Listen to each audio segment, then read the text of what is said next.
आज की कहानी समाज में फैली हुई कुरीतियाँ या फिर इसको कुप्रथा भी कह सकते हैं। इस कुप्रथा का नाम दहेज है। दहेज इस समाज में फैली एक ऐसी बीमारी है जिसका इलाज अभी तक नहीं हो पाई है। आज की कहानी इसी कुप्रथा पर आधारित है। ये कहानी बहुत ही डरावनी है जो आपके रोंगटे तक खड़ी कर देगी। इसलिए इस कहानी को पूरा सुनिए और पसंद आए तो वीडियो को लाइक, शेयर और चैनल को सब्सक्राइब कीजिए।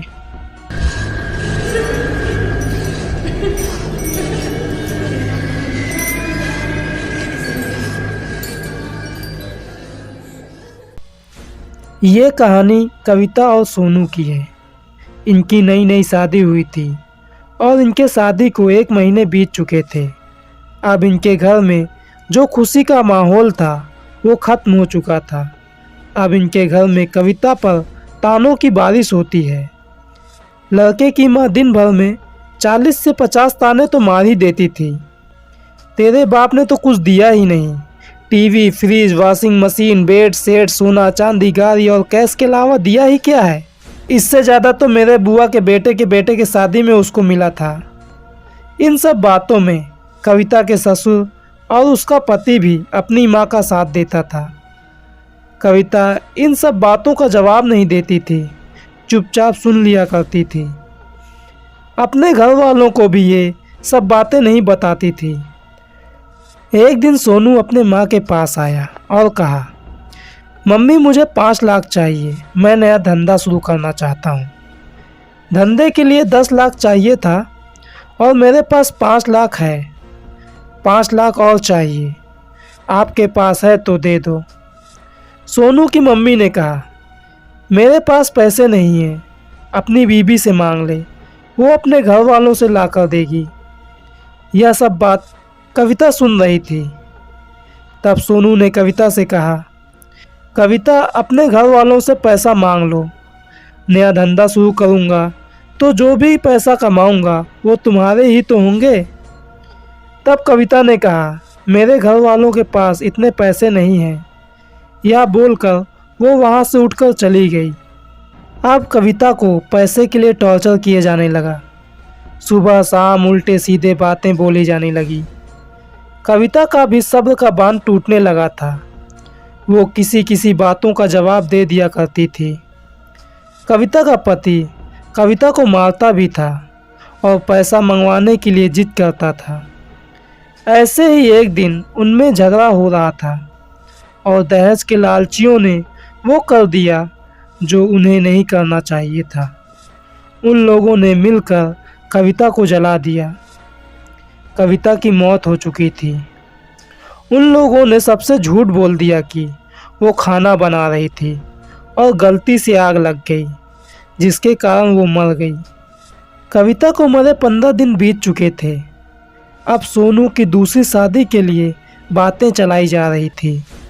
उन लोगों को लग रहा था कि कविता चली गई है, लेकिन कविता अब भी उस घर में थी जो एक चुड़ैल बन चुकी थी।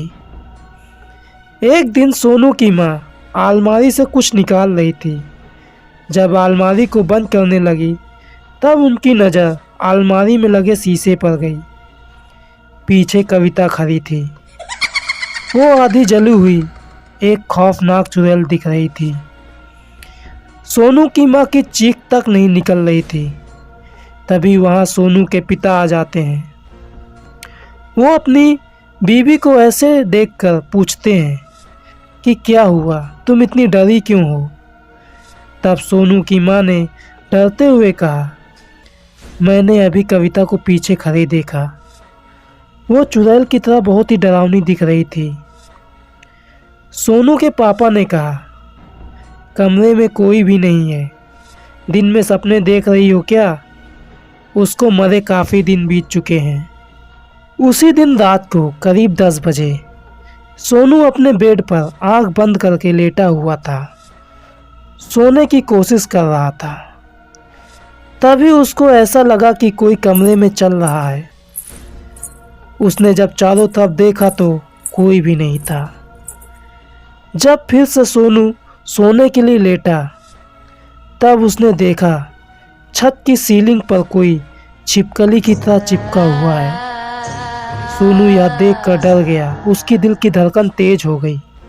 सोनू डर कर चीखते हुए अपने मम्मी पापा के पास भागा और उनसे जाकर बोला, कविता है वहाँ, कविता है वहाँ उस कमरे में।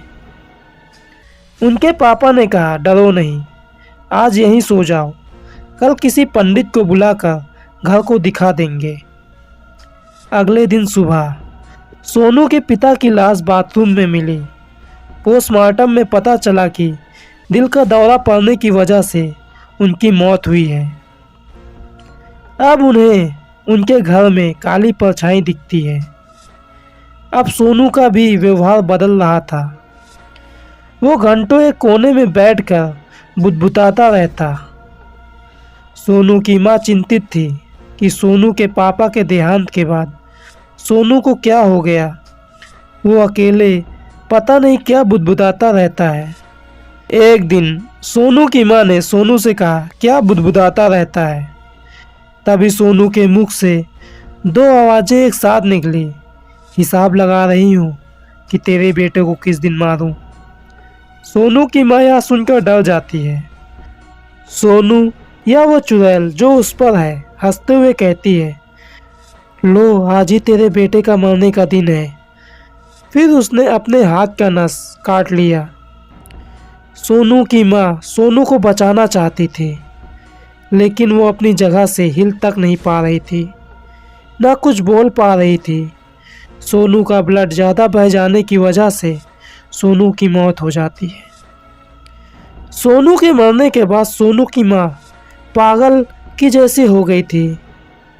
जब भी वो ठीक होती तो सारी बातें आसपास के लोगों को बताती। एक दिन रहस्यमय तरीके से सोनू की माँ की भी मौत उसी घर में हो गई। दहेज जैसी कुप्रथा का समर्थन ना करें और इसका विरोध करें, ताकि ये बीमारी हमारे समाज से जड़ से खत्म हो सके।